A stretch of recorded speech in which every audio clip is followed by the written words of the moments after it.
One other question that she asks, and a lot of people ask this question, and I think it's a good question, so we're going to also address it really quick. So she goes, I'm on board with many things. There are still questions I have, but I can definitely see why there are so many flat earthers. The question her husband gave her, however, is, if it's true, does it change how I live my life? For me, I have to say no. It would be nice if it's true for the government to acknowledge and stop charades. However, I find it really hard, especially knowing someone that works for NASA and his job is to get new packages ready, yada, yada, yada. So again, what difference does it make? Like I said, that's a great question. This is something that is not an easy answer because of the magnitude of what we're talking about here. How it will change your life, first of all, when you understand it, is dramatic, to say the least. Will it change you from having to go to your job every day and the things that you typically do every day? No. But when this knowledge becomes more mainstream and these agencies are starting to be held accountable, and you understand that they're all participating in this, not just the United States government, not just NASA, but China, Russia, India, all of them have space programs. They all have the same symbolism. They're all doing the exact same thing to their citizenry.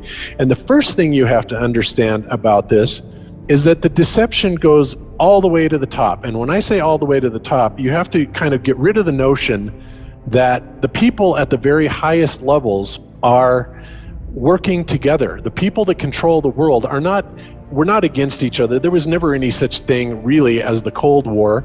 We're really not enemies with anybody else. This is all a facade that's being brought on for our benefit. But the people that are in power, that have all the money, the Rockefellers, the Rothschilds, the Morgans, the on and on and on, these are the people that literally run the central banking system, which of course has permeated the entire world. And any country that tries to get away from it, their leaders are quickly assassinated. It goes on and on and on. So you have to understand conspiracies a little bit to understand the magnitude of this deception.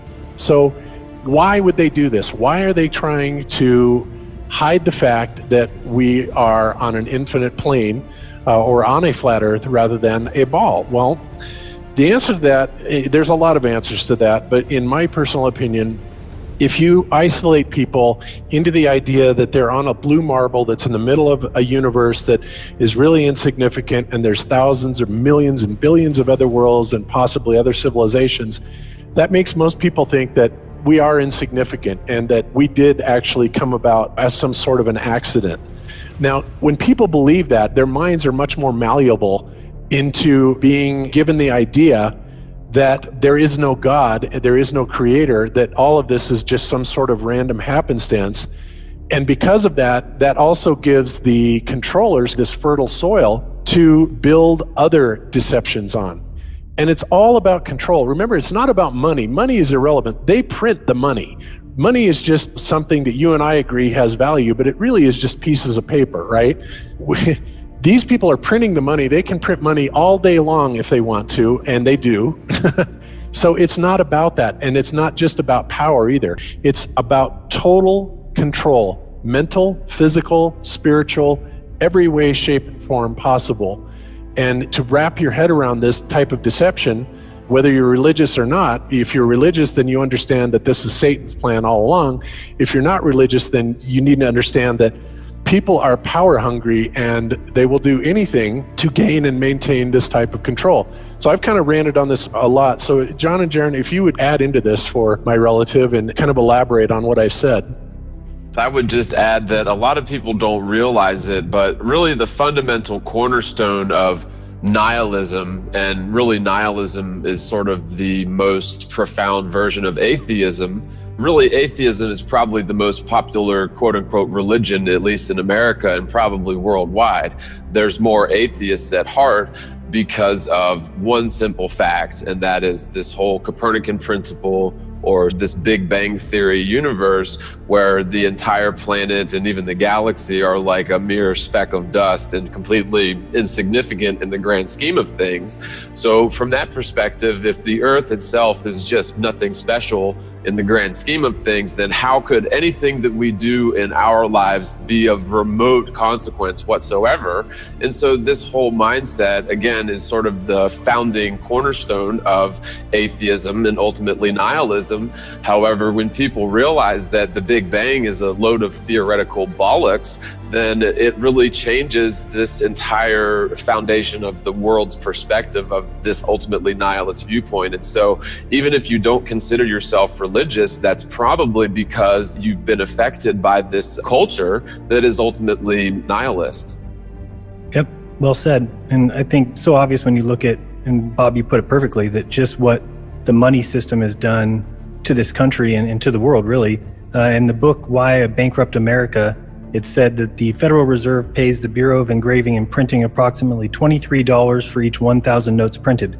So $10,100 notes, which is $1 million, cost the Federal Reserve $230. So they then secure a pledge of collateral equal to the face value of the U.S. government, and that collateral is our land, labor, assets, and then it's collected by their agents, who are the IRS, not our agents, and by authorizing the Fed to regulate and create money, and thus inflation. Basically, Congress gave private banks power to create profits at will. That's what they do. It's all about making profits for themselves. And you have to remember how big of a conspiracy this is. This isn't talking about just the JFK thing or isn't talking about just 9/11.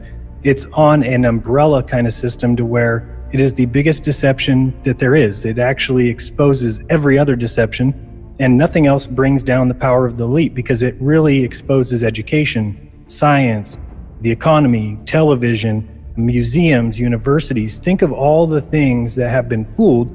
I feel worse for the people that are out there building satellites, the people that are out there actually working for these space agencies, the people out there teaching in schools as professors, because they would all come to the conclusion eventually, once this gets out, that they've all been contributing to the lie. And that's got to be the worst feeling that there is. And that's why you have a hard time with a Neil deGrasse or a Bill Nye, these guys ever even considering that the earth might not be what they were taught, because they understand if it's not, then their entire lives have been about promoting the lie. They are tool pieces for the elite, for the lie system, and it really destroys everything. And I'm a perfect example, John, of what you were talking about. When I realized religion had some things in it that didn't quite fit with my reality and I was done with it, I realized there was many lies there. I popped out of that, and the one place that's there with open arms, calling for you, saying, we tell nothing but the truth, we're all about facts and evidence, is science.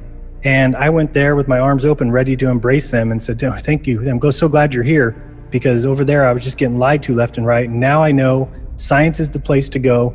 Now, thank goodness I'm into research and things that I wanted to know everything about it. I wasn't comfortable in just saying, well, now I realize religion's a lie. I'm just going to be scientific and promote science and just say the word science when anybody talks to me. It would have been really easy. I could have paraded myself around and been really Mr. Smart Guy and been able to debate Christians, and would have been really easy for me. But instead, I decided to look into it. I wanted to know, why is evolution real? Where is the evidence? Why are these things facts? How do they know the age of the earth? And the more and more I looked into it, and the more I asked these so-called science backers, the more I realized it was another religion. And that's ultimately, and I'll admit it, an atheist for probably 6 months. And thank goodness I looked into that science. But I notice out there all these other guys who are just making these debunk videos or calling us crazy. The difference between me and them is that they don't want to research it, or they don't know how to research past the deception layer. I mean, you have to understand, this is the biggest deception ever. It can never be let out. So if you're looking for, well, why does Jaron say this? And you go look up Google or something like that, and you just search it one time and don't try and look at any other sources besides the mainstream sources, then you shouldn't be surprised that you're going to get the exact answer you're looking for. That's only going to confirm what the elitists, or what these people who are fooling us from the top down, what they want you to find. And then they go and make videos claiming these are evidence that we're wrong. And they say, well, these guys didn't even research it. If they would have looked it up one time, they would have found it. That's crazy talk.